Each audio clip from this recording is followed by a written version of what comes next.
Hi everyone, welcome to calculus with IJ. तो हम series of 5 कर रहे हैं जिसमें हर एक वीडियो में हम 5 बहुत ज़्यादा इंपॉर्टेंट क्वेश्चंस कवर करते हैं टू प्रिपेयर फॉर और बोर्ड एग्जाम 2023। तो आज मैं एलपीपी के 5 एमसीक्यू लाई हूँ। ये सारे इसी टाइप के एमसीक्यू जो हैं बोर्ड के एग्जाम्स में आते हैं। तो let us start with our first question.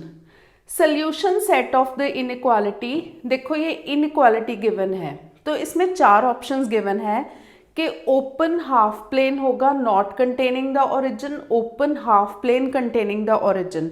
सबसे पहले जब भी हम प्लॉट करते हैं एलपीपी को, तो जैसे कोई लाइन आती है, इनइक्वालिटी है ना, तो ब्रोकन लाइन आएगी। तो ये ओपन हाफ प्लेन इस साइड वाला, एक हाफ प्लेन इस साइड वाला होता है। लाइन जो है पूरे प्लेन को 2 पार्ट्स में डिवाइड करती है, तो उन दोनों पार्ट्स को हाफ प्लेन्स बोलते हैं। जैसे अगर ये लाइन हो तो ये इस साइड वाला एक हाफ प्लेन होगा और इस साइड वाला एक हाफ प्लेन होगा। तो सबसे पहले ये हम थर्ड वाला ऑप्शन है कि whole x y plane not containing the line, ये तो रूल आउट कर देते हैं क्योंकि हाफ प्लेन तो आएगा ही आएगा। अब ओपन आएगा या क्लोज्ड आएगा ये हमें देखना है। सबसे पहले ये इनइक्वालिटी जो है इक्वल टू साइन नहीं है। अगर इक्वल टू साइन होता तो क्लोज्ड हाफ प्लेन आता, तो ये ऑप्शन भी रूल आउट हो गया क्योंकि देयर इज स्ट्रिक्ट इनइक्वालिटी। तो स्ट्रिक्ट इनइक्वालिटी है तो इसीलिए हमारा ओपन हाफ प्लेन आएगा। अगर स्ट्रिक्ट इनइक्वालिटी ना होती, मतलब बीच में इक्वल टू साइन होता, तो हमारा क्लोज्ड हाफ प्लेन आता।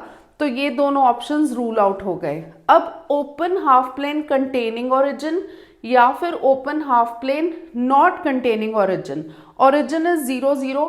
तो ये जो इनइक्वालिटी में है ना, इसमें हम 0 0 पुट करके देखते हैं। 3x + 5y < 4, 0 0 जब पुट करेंगे तो यहाँ पे 0 आएगा। 0 < 4, 0 तो <4 होता है, दैट इज ट्रू।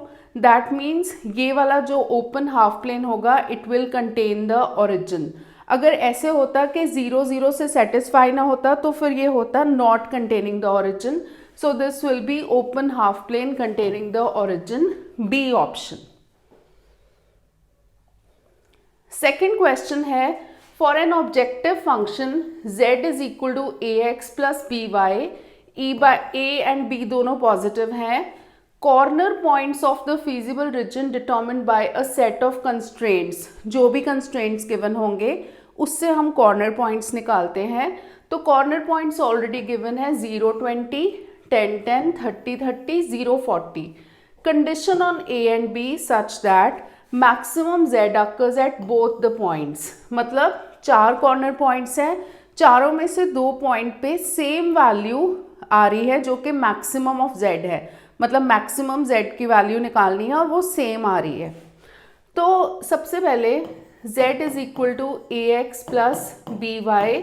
अब मैक्सिमम z जो होगा एट 30 30, मतलब हम x, क्योंकि 30 30 एंड 0 40 पे सेम है ना, तो वो निकालेंगे। x की जगह 30 एंड y की जगह 30 पुट करेंगे, तो ये हो जाएगा 30a + 30b। अब मैक्सिमम z एट 0 40, तो 0 40 जब निकालेंगे तो x की जगह 0 पुट करेंगे, y की जगह 40, 40b। अब जो मैक्सिमम z होगी वो तो वैल्यू सेम ही होगी। That means 30a + 30b = 40b। तो ये हो जाएगा 30a = 10b, ये कट गया, तो b = 3a। तो हम ऑप्शन देखते हैं। फर्स्ट ऑप्शन है b - 3a इज 0, मतलब इसको इस साइड लेके जाओगे तो b - 3a is 0 which is first option. इस टाइप के क्वेश्चंस काफ़ी ज़्यादा आते हैं। थर्ड है, in an LPP the constraints on the decision variable. LPP जब भी होती है ना, एक्स वाई को डिसीजन वेरिएबल्स बोलते हैं। तो कंस्ट्रेंट्स ये है, this y greater than or equal to 0, 0 less than or equal to 3। तो feasible region is not in first quadrant, bounded in first quadrant, unbounded in first quadrant, does not exist। एक बार इसको plot करके देख लेते हैं। x - 3y greater than or equal to 0, जब हम plot करते हैं तो x - 3y = 0 लेके करते हैं, तो x की वैल्यू आएगी 3y। अगर हम इसमें पॉइंट्स लेंगे तो x होगा, एक्स वाई होगा 0 0, y को 1 ले लो x हो जाएगा 3, y को 2 ले लो तो x हो जाएगा 6।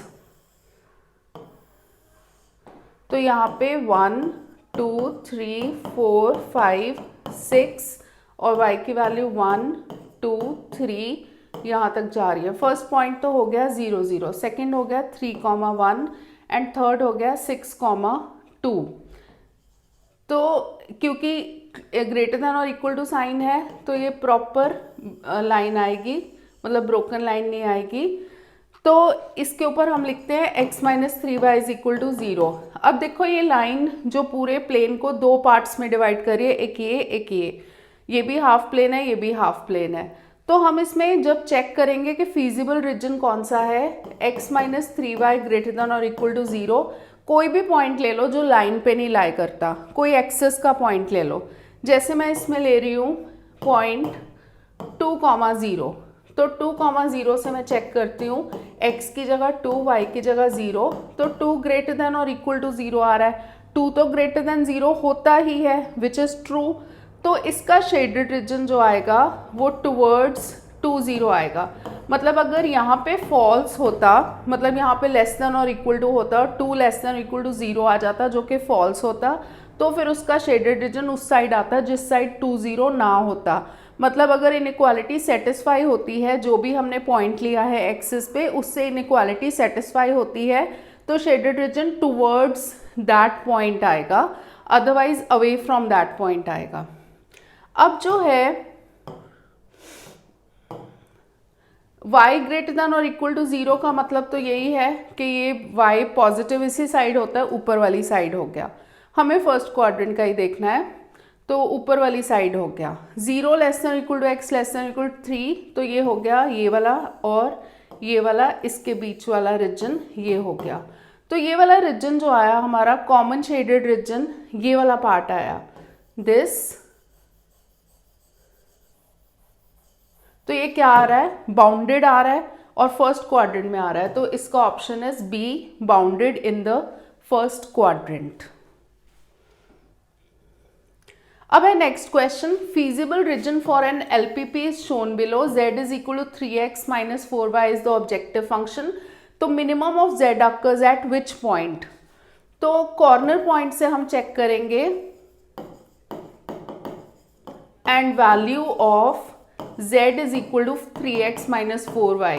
इसमें देखो जो ग्राफ ऑलरेडी गिवन है उसमें 1 2 3 4 5 6 कॉर्नर पॉइंट्स गिवन है, पर हमारे जो ऑप्शंस आ रहे हैं ना उसमें 4 ऑप्शंस आ रहे हैं। तो हम इन्हीं 4 ऑप्शंस पे चेक करेंगे कि मिनिमम जो वैल्यू होएगी z की किस पे होएगी, 0 0 0 8 5 0 4 10 जो ऑप्शंस हैं, क्योंकि ऑप्शंस में से ही आएगा आंसर।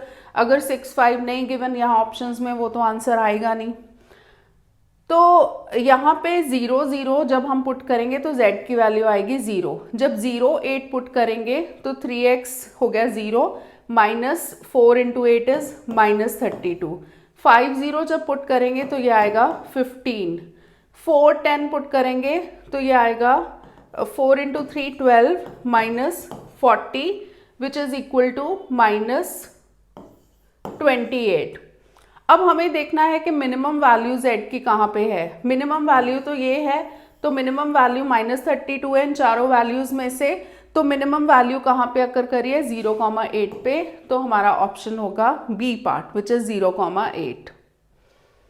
नेक्स्ट है fifth question, if in an LPP if the objective function has the same maximum value on two corner points of the feasible region, मतलब feasible region है हमने निकाल लिया है, उसके कॉर्नर पॉइंट्स निकाल लिए हैं, उसकी मैक्सिमम वैल्यू निकालनी है, वो सेम आ रही है दो कॉर्नर पॉइंट्स पे।